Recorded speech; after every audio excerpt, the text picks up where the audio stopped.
Welcome to Sew Very Easy. My name is Laura, and collecting fat quarters is a lot of fun to do. It gives us an opportunity to collect fabrics of the same color family that we would like to collect, but we don't have to buy a large amount of fabric.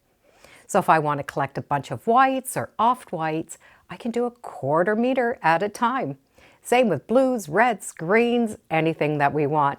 But now that we've collected these fat quarters, what are we going to do with them? Well, I have a pattern that for every fat quarter, you will get one finished 12-inch block. Well, you will need to have 2 fat quarters to make the block, but that will give you 2 blocks. So you can do 4 blocks, 8 blocks, 300 blocks, whatever you want. For the quilt that I'm going to make, I'm only going to make 4 blocks, which means I'm going to need 4 fat quarters. I'm going to choose some opposites. So I have a soft beige and a blue, another soft beige and a blue. And these are going to get put together. So I'm going to have 2 blocks with this combination and 2 blocks with this combination. Now the blocks are going to be identical, but they're going to be in opposite color variations. So I will have 1 block, and we have the identical block, it's just in reverse. And I find high contrast fabrics work really well with this quilt pattern. So let's start by matching up our 2 fat quarters. Take our 2 fat quarters, press them, and press them together. So right sides are touching. I'm going to have them lined up the best I can, and I'm going to press those 2 layers together. A fat quarter is usually 18 inches by 22 inches. The piece of fabric we're going to need is only 17.5 inches, and it's going to be a little bit less than that 22 inches. So that's going to give us a chance to use some of those fat quarters that maybe are not that full size. So let's press the 2 of these together. So with those both sides together, we need to square off 2 sides, one long and one short. We only need to square up the 2 sides because we're going to trim as we go along. So this is the 18-inch side and this is the 22-inch side. We need to cut a 7-inch strip. From that straight edge, we need to cut 2 7-inch squares. And from this leftover piece, we should be able to get 2 3.5-inch squares. And that will trim off that uneven edge. So this is what that first strip looks like. Take those 3.5-inch squares and put them aside. And we do have that little scrap. These 2 big 7-inch squares. Draw a line from corner to corner on both pieces. Pin those pieces together and put them aside. The last strip also needs to be cut at 4.5 inches because we need a total of 4 4.5-inch squares. We're going to turn these into half square triangles, so draw a line from corner to corner on all 4 squares and put them aside. By cutting them with those pieces already together, it saves us time from having to match them up. So if you were able to get the 4 from the first strip, you will only need to cut 3.5-inch squares from this point. If not, we need to do one more cut, and it is also at 4.5 inches. We will subcut that into 1 4.5-inch square, 2 3.5-inch squares, and that's all we're going to need. Put those 3.5-inch squares on top of the other ones. Draw that line from corner to corner, pin, and put it on our pile. This is all that we have left over. It's a piece approximately 5.5 inches by that 18 inches. And the little bit left over from that 4.5-inch strip. If we're not able to cut it this way, you'll be able to get extra 3.5-inch blocks and 4.5-inch blocks from this extra piece.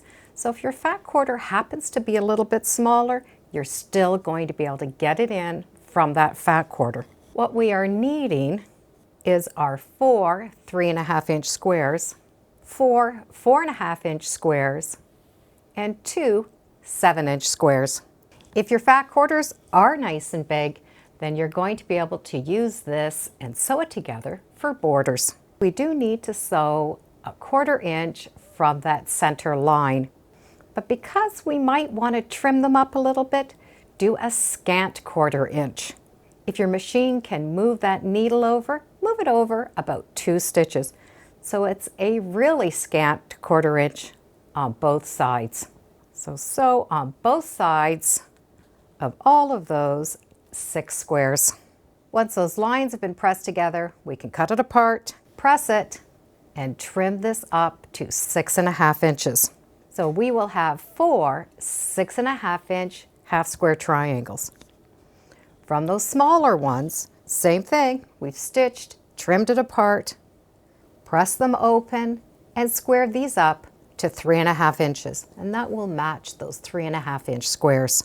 And once you have finished stitching those scant 1/4 inches, be sure to remember to put that needle back on your sewing machine.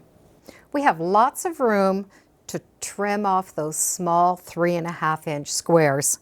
However, when it comes to trimming the larger ones, we only have a little to trim off.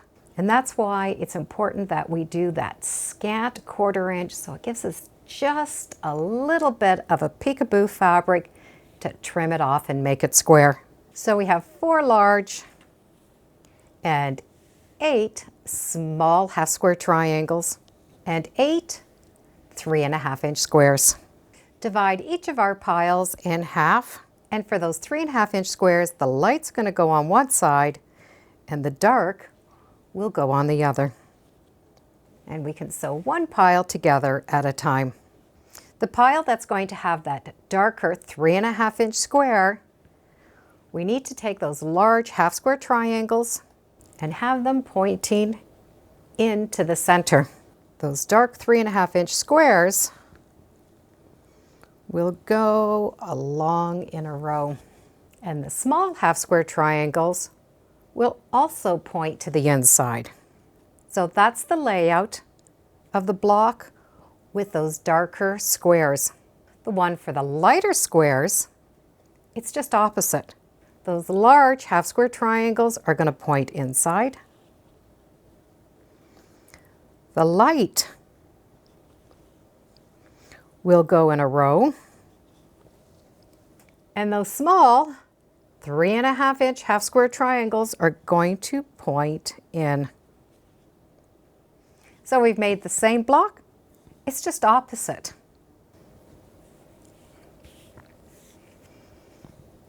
I'm going to do that corner block by sewing those together and then putting those together. So I'm going to do those 2 corners first. Then I'll add on those 2 big half square triangles.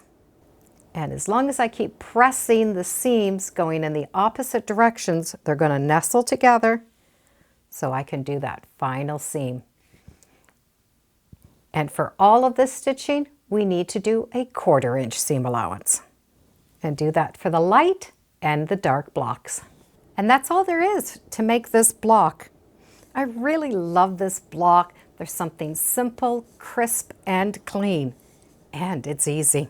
I've only made 4 using 4 fat quarters, but you can make as many as you'd like. I'll put a link in the description to my little draft that I use for the cutting. So we started with that 7 inch, and off the side we did get the 2 3.5 inches, 3 4.5 inches, another 4.5 inch, and our final 3.5.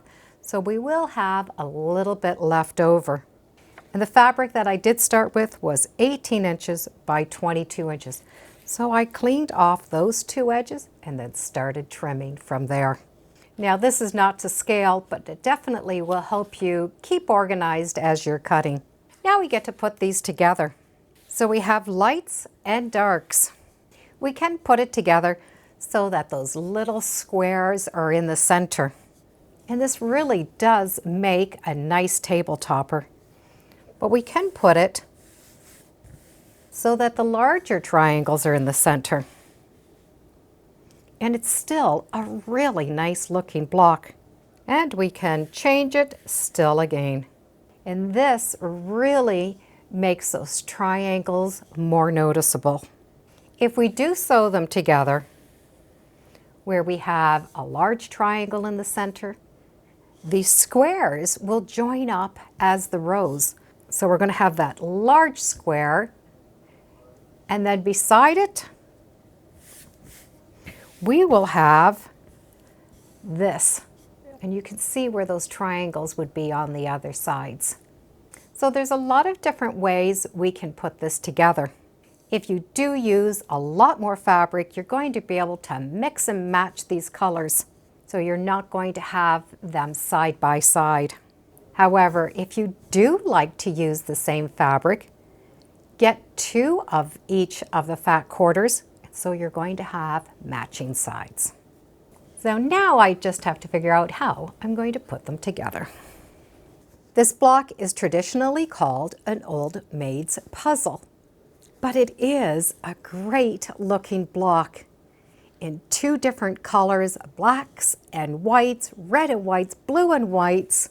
Boy, does it really pop. Having those big and small triangles really does give it a lot of dimension. And there's a lot of different layout possibilities. I do hope you give this a try with a nice collection of fat quarters. And as always, thank you for joining me today on Sew Very Easy. Feel free to subscribe, and as always, come on back. Let's see what we're working on next time in the sewing room. Bye for now.